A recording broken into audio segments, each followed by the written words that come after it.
एक आम दिन, एक साधारण ज्वेलरी दुकान, और अचानक आई पुलिस की टीम। हमें सूचना मिली है कि यहां गैर कानूनी सोना रखा गया है। सभी गहने बाहर निकालिए, जांच करनी होगी।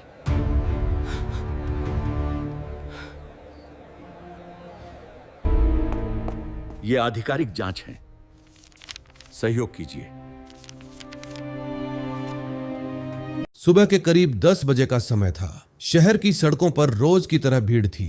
लोग अपने काम में व्यस्त थे।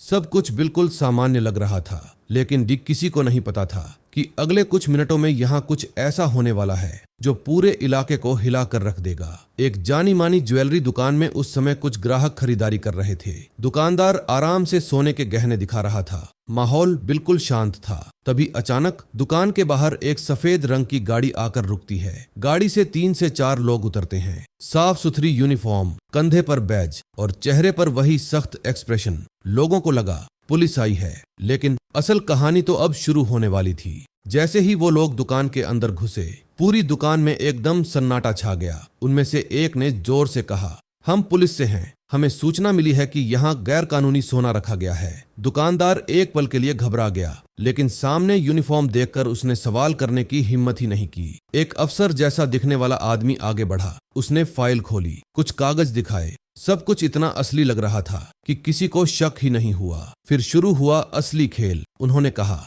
हमें जांच करनी होगी, सारे गहने बाहर निकालो। अब तक दुकान के लोग पूरी तरह उनके जाल में फंस चुके थे, लेकिन किसी ने ये नहीं सोचा कि असली पुलिस कभी इतनी जल्दी बिना किसी नोटिस के इस तरह डायरेक्ट कार्रवाई नहीं करती। और यहीं से एक बेहद चालाक और फिल्मी लूट की शुरुआत हो चुकी थी। ये कोई अचानक लिया गया फैसला नहीं था। इस लूट के पीछे महीनों की प्लानिंग छुपी थी। इन नकली पुलिस वालों पे तीर ने पहले ही इस दुकान पर नजर रखनी शुरू कर दी थी। कौन कब आता है, कितनी भीड़ होती है, गार्ड कब बदलता है, सब कुछ नोट किया जा रहा था। इतना ही नहीं, उन्होंने असली पुलिस की यूनिफॉर्म जैसी ड्रेस तैयार करवाई, नकली आईडी कार्ड बनवाए और यहाँ तक कि पुलिस की भाषा और बॉडी लैंग्वेज तक की प्रैक्टिस की। एक एक डायलॉग पहले से तय था। कौन क्या बोलेगा, कौन डराएगा, कौन कागज दिखाएगा, सब कुछ बिल्कुल फिल्मी तरीके से सेट किया गया था। लेकिन उनकी असली चालाकी अभी बाकी थी। जांच के नाम पर उन्होंने धीरे धीरे सारे गहने काउंटर पर मंगवाने शुरू किए। ये भी निकालो, वो भी चेक करना पड़ेगा।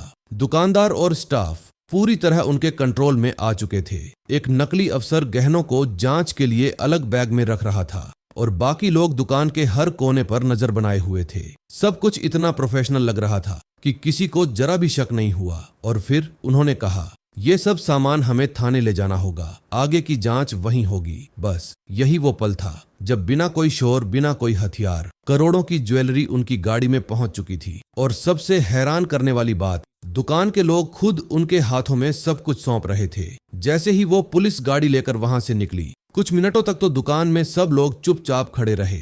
दुकानदार के दिमाग में बार बार वही बात घूम रही थी, सब ठीक ही तो था, फिर इतना डर क्यों लग रहा है। उसने सोचा, चलो थाने फोन करके कंफर्म कर लेते हैं। लेकिन जैसे ही उसने पास के असली थाने में कॉल किया, उधर से जवाब आया, हमने तो कोई टीम नहीं भेजी। बस ये सुनते ही उसके पैरों तले जमीन खिसक गई। उसकी आंखों के सामने वो पूरा सीन घूम गया। वो यूनिफॉर्म, वो फाइल, वो सख्त आवाज, सब कुछ एक झूठ था। अब उसे समझ आया, वो जांच नहीं बल्कि एक बहुत बड़ी ठगी थी और वो खुद अपने हाथों से अपनी दुकान लुटवा चुका था। थोड़ी ही देर में ये खबर पूरे इलाके में आग की तरह फैल गई। नकली पुलिस बनकर करोड़ों की लूट, हर कोई बस यही बात कर रहा था। दुकान के बाहर लोगों की भीड़ जमा हो गई। कुछ हैरान थे, कुछ डरे हुए और कुछ सिर्फ तमाशा देखने आए थे।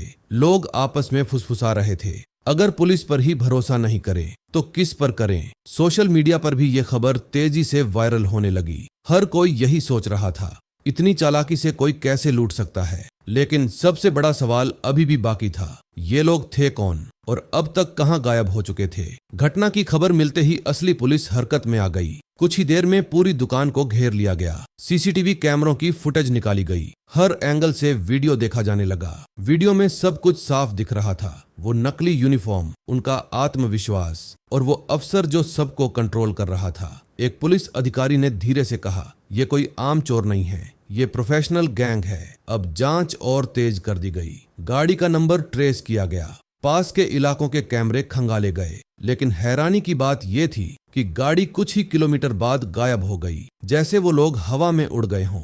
और यहीं से ये केस और भी रहस्यमयी बनता चला गया। जांच के दौरान पुलिस को एक छोटा सा सुराग मिला। सीसीटीवी में एक आरोपी का चेहरा थोड़ा साफ नजर आया। बस यही एक क्लू काफी था। उस तस्वीर को अलग अलग जगहों पर भेजा गया, पुराने रिकॉर्ड खंगाले गए और फिर एक चौंकाने वाली जानकारी सामने आई। वो चेहरा पहले भी ऐसे ही एक केस में शामिल था। मतलब साफ था, ये कोई पहली बार नहीं था। ये गैंग पहले भी इसी तरीके से लोगों को बेवकूफ बना चुका था। अब पुलिस को दिशा मिल चुकी थी, लेकिन सवाल अभी भी वही था, क्या इस बार भी वो बच निकलेंगे या कानून के जाल में फंस जाएंगे? जैसे जैसे जांच आगे बढ़ी, पुलिस को एक एक करके सारे टुकड़े जुड़ते नजर आने लगे। वो चेहरा, वो गाड़ी और पुरानी फाइलें, सब कुछ एक ही गैंग की तरफ इशारा कर रहा था। जल्द ही खुलासा हुआ कि ये कोई आम चोर नहीं, बल्कि एक शातिर गिरोह था जो अलग अलग शहरों में नकली पुलिस बनकर लोगों को ठगता था। इस गैंग का लीडर दिमाग से बेहद तेज और प्लानिंग में मास्टर था। वो पहले लोगों का भरोसा जीतता, फिर उसी भरोसे का फायदा उठाकर उन्हें लूट लेता। सबसे चौंकाने वाली बात यह थी कि इनमें से कुछ लोग पहले छोटी मोटी नौकरियों में थे, लेकिन जल्दी पैसा कमाने के लालच ने उन्हें अपराधी बना दिया। अब उनके चेहरे सामने आ चुके थे और पुलिस बस एक सही मौके का इंतजार कर रही थी। कई दिनों की कड़ी निगरानी के बाद आखिरकार वो मौका आ ही गया।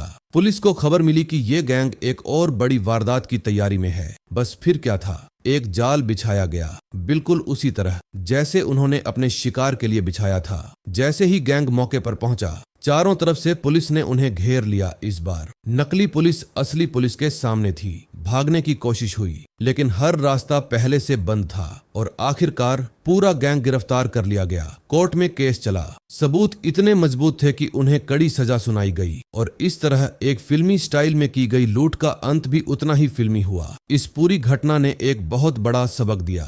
हर यूनिफॉर्म असली नहीं होती। दुकानदार ने सिर्फ वर्दी देखकर भरोसा कर लिया और उसी भरोसे ने उसे करोड़ों का नुकसान करा दिया। अगर उस समय वो एक छोटा सा कदम उठा लेता, जैसे थाने में कॉल करके पुष्टि करना, तो शायद ये लूट रोकी जा सकती थी। आज के समय में जहां लोग नई नई चालाकियां अपना रहे हैं, वहीं हमें भी उतना ही सतर्क रहना जरूरी है। याद रखो, डर और जल्दीबाजी में लिए गए फैसले अक्सर गलत साबित होते हैं। ये कहानी सिर्फ एक लूट की नहीं, बल्कि भरोसे और धोखे के बीच की जंग की कहानी है, जहां एक तरफ चोरों की चालाकी थी, वहीं दूसरी तरफ लोगों का सीधा साधा विश्वास। लेकिन आखिर में सच सामने आया और कानून ने अपना काम किया। फिर भी ये सवाल हमेशा रहेगा, अगर उस दिन थोड़ा सा शक किया होता तो क्या ये कहानी कुछ और होती?